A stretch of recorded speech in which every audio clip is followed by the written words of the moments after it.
So, Meredith, just real quick, because changing the needle, it seems to be such a significant solution and important.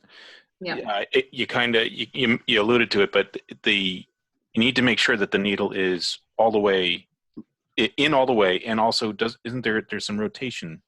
So there's a couple of things to look for on a needle. They come in different sizes, and that's for the weight of the fabric that you're working with. That's relatively easy to sort out.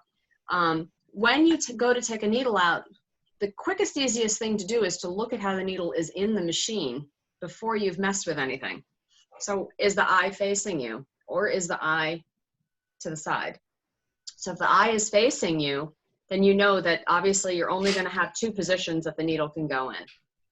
The other thing with the shank of the needle, and I'm not even going to bother to try to show this on camera, but there's a flat on the back of the shank.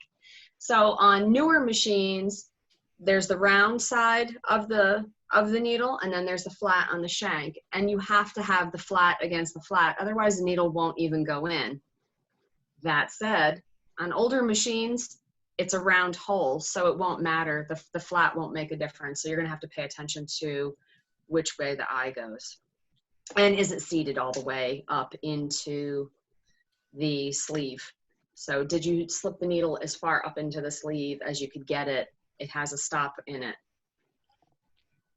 Here's an image of the needle.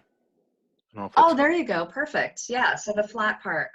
The flat part and the round part will also show you the size of your needle.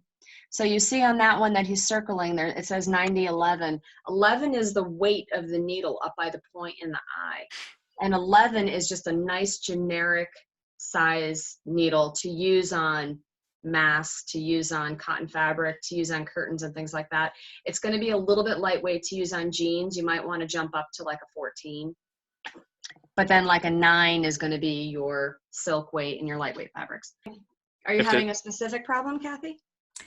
No, you know, just hearing you say about the needle, I had some trouble with the bird's nest. Yeah. And I went through, oh my God, you know, it's frustrating. And what it was, I had put the needle in backwards. Oh, that's always fun. Yep. And we've all done it. I think my most favorite thing that I do, because so you hear me preaching about change your needle, and I'll preach it all day long. And then I'll put an old needle in and start the whole process all over again. I'm like, it must be something, and it's the needle. And I remember the first time somebody, another seamstress had said to me, it's the needle. I said, no, it's tension. Switched out the needle, and sure enough, and you wouldn't think that one thing would correlate with the other, because why would you have all this looping underneath when it's a dull needle? They don't even sound like they should be related.